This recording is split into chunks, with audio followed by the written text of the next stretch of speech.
अब रही बात ऑल इंडिया परमिट और स्टेट परमिट की। स्टेट परमिट का मतलब ये है कि आप सिर्फ उसी स्टेट में अपनी गाड़ी चला सकते हैं जिस स्टेट का परमिट आपने ले सकता है। बाहर जाने के लिए आपको अलग से परमिट लेना पड़ता है, जितनी बार जाएंगे उतनी बार। और ऑल इंडिया परमिट का मतलब ये होता है कि आपने एक बार परमिट ले लिया, आपको 5 साल तक फुर्सत हो गई, आप पूरे इंडिया भर में, अब हम कहेंगे भारत भर में, पूरे भारत में कहीं भी जा सकते हैं, कोई दिक्कत नहीं है। But hello guys, welcome to my new blog. स्वागत है आप सबका एक और नए ब्लॉग में। सो कैसे हैं आप सब? आशा करता हूँ कि सब अच्छे होंगे, स्वस्थ होंगे, मस्त होंगे। सो गाइस, ये ब्लॉग मेरा बहुत दिनों के बाद आ रहा है, इसके लिए माफ़ी चाहूँगा। और इस ब्लॉग में आपको एक टॉपिक से रिलेटेड सारी जानकारी दी जाएगी, जो कि हमारे एक सब्सक्राइबर ने हमारे एक वीडियो पे कमेंट किया था कि परमिट गाड़ी क्या होती है। तो मैंने उनको रिप्लाई करके बता दिया था कि परमिट गाड़ी क्या होती है। हालांकि मैंने सोचा क्यों ना एक ब्लॉग शूट किया जाए और अच्छी तरीके से समझाया जाए कि परमिट गाड़ी क्या होती है, विदाउट परमिट क्या होती है, कैसे ले सकते हैं, क्या प्रोसेस है परमिट गाड़ी का, और विदाउट परमिट का क्या प्रोसेस है, विदाउट परमिट के क्या नुकसान और फ़ायदे हैं, और परमिट गाड़ी के क्या फ़ायदे और नुकसान हैं। तो ये सारी जानकारी इस ब्लॉग में आपको दी जाएगी। तो चलिए शुरू करते हैं। तो सबसे पहले आपको बताते हैं कि प्रोसेस क्या है कमर्शियल गाड़ी या परमिट गाड़ी लेने का। तो सबसे पहले गाइस आप जाएंगे शोरूम में और वहाँ पर बोलेंगे कि हमें कमर्शियल गाड़ी लेनी है। तो शोरूम वाले आपको एस्टीमेट या कोटेशन बना करके दे देंगे कि रजिस्ट्रेशन फ़ीस इतनी है, इंश्योरेंस इतना है, परमिट फ़ीस इतनी है, सब कुछ समझा देंगे आपको, और एक शोरूम प्राइस क्या है। तो आप उसके बाद डॉक्यूमेंटेशन की बात आती है। तो डॉक्यूमेंट में आपका आधार कार्ड, पैन कार्ड, अगर दिल्ली के रहने वाले हैं तो आपका पुलिस वेरिफिकेशन लगता है। आप ये समझ लीजिए, अगर आपने एक बार आरटीओ पे कर दिया, एक बार परमिट ले लिया, तो दिल्ली की बात करूं तो दिल्ली में आपको 5 साल का परमिट एक बार मिलता है और 2 साल का आपको फिटनेस मिलता है। 2 साल तक मान लीजिए आपको टेंशन फ्री रहना है, सिर्फ इंश्योरेंस करवाना है नेक्स्ट ईयर। अब बात करते हैं कि अगर मान लीजिए हमारा टैक्स का फिटनेस ख़त्म हो गया या परमिट ख़त्म हो गया तो कैसे मिलेगा। देखिए, परमिट होता है ऑल इंडिया परमिट, जो वो 5 साल का होता है, और स्टेट परमिट 1 साल का होता है। शुरू में गाड़ी लेंगे तो 2 साल का आपको मिलेगा, फिर हर साल आप मतलब कि स्टेट परमिट रिन्यू कराते रहेंगे। उसके लिए आपको 500 रुपये की फ़ीस पे करनी होती है। अगर आप हर साल कराते, हर साल परमिट होता है उसका। अगर आप आरटीओ अथॉरिटी जाकर के किसी ब्रोकर के थ्रू करवाते हैं तो 1000-1500 रुपये ले लेता है। बट अगर आप कहीं साइबर कैफ़े वगैरह से करवाएंगे तो 500 रुपये फीस कटती है। मान लीजिए मिनिमम 600 रुपये मैक्सिमम देनी पड़ेगी। तो आपका ये हो गया परमिट गाड़ी लेने का प्रोसेस। अब आपको हम बताते हैं परमिट गाड़ी और विदाउट परमिट गाड़ी के फ़ायदे और नुकसान क्या होते हैं। देखिए, परमिट गाड़ी एक हिसाब से कमर्शियल गाड़ी है, आप सबको मैंने पहले बता ही दिया। कमर्शियल गाड़ी का मतलब तो आप समझ ही गए होंगे कि आप इससे व्यवसाय कर सकते हैं, आप इससे कमाई कर सकते हैं।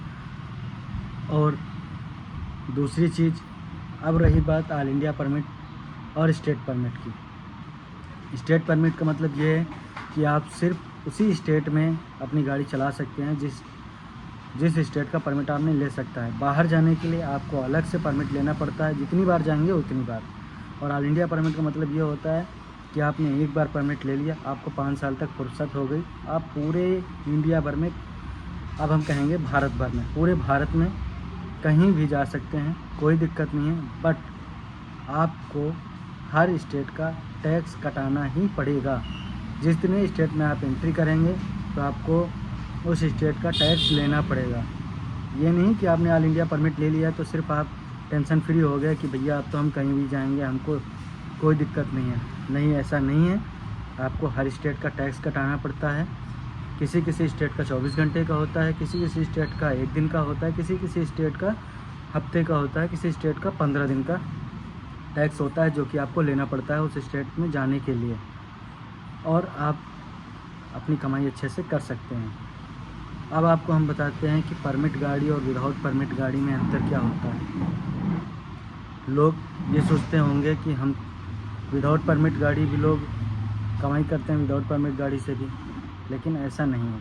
अगर विदाउट परमिट गाड़ी से आप कमाई कर रहे हैं या सवारी लेकर के जा रहे हैं या बुकिंग कर रहे हैं, अगर आपको आरटीओ ऑफिसर रोकता है तो ये समझ लीजिए कि आपका चालान होगा और आपकी गाड़ी भी सीज हो सकती है। और परमिट गाड़ी, सॉरी मैं एक बात और बताना चाहूँगा, अगर आप विदाउट परमिट गाड़ी से सवारी लेकर के जा रहे हैं और अगर एक्सीडेंट भी हो गया तो आपकी पुलिस कोई मदद नहीं कर पाएगी, इंश्योरेंस क्लेम नहीं होगा, किसी तरह की प्रशासन से मदद नहीं मिल पाएगी।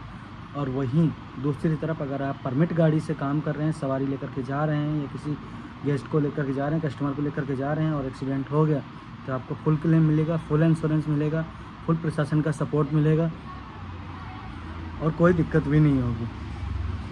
तो बहुत लोग क्या करते हैं कि वाइट प्लेट लगा लेते हैं अपनी, येलो मतलब कमर्शियल गाड़ी में वाइट प्लेट लगा लेते हैं। ऐसा नहीं करना चाहिए। अगर आप पकड़े जाते हैं तो आपका बहुत भारी जुर्माना आपको देना पड़ेगा और आपको बहुत सारी दिक्कतों का सामना भी करना पड़ सकता है। कमर्शियल गाड़ी में आप बिंदास कहीं भी जा सकते हैं, कहीं की बुकिंग लेकर के जा सकते हैं। कमर्शियल गाड़ी और प्राइवेट गाड़ी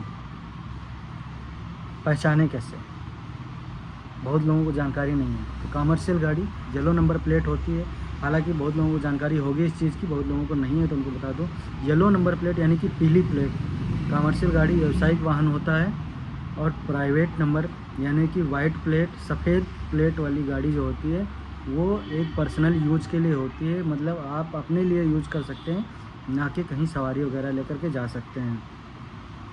अब बात करते हैं हम कि आप अगर मान लीजिए प्राइवेट गाड़ी ले रखा है आपने और अगर आप चाहते हैं कि उससे हम कमर्शियल करा लें तो हाँ, ऐसा भी संभव है। पहले होता था कि प्राइवेट गाड़ी को आप कमर्शियल नहीं करा सकते थे, बट अभी आप अपनी गाड़ी को, प्राइवेट गाड़ी को कमर्शियल करा सकते हैं अगर आप उससे बिजनेस करना चाहते हैं। तो इसके लिए आपको स्टेट टैक्स पे करना होता है, 30 से 35 हज़ार रुपये का खर्चा आता है मेरे हिसाब से। आपकी गाड़ी कमर्शियल गाड़ी हो जाती है और आपको येलो नंबर प्लेट मिल जाती है। फिर आप कहीं की भी बुकिंग कर सकते हैं, कहीं काम कर सकते हैं, कोई भी सवारी कहीं से भी लेकर के जा सकते हैं, टेंशन फ्री, आपको कोई दिक्कत नहीं होगी। लेकिन हमेशा ध्यान रखें कि आप जिस स्टेट में जाएं उस स्टेट का टैक्स ज़रूर पे कर दें और उसकी रिसिप्ट ले लें, ताकि आपको कोई परेशानी का सामना ना करना पड़े। तो ये जानकारी थी प्राइवेट गाड़ी और कमर्शियल गाड़ी की।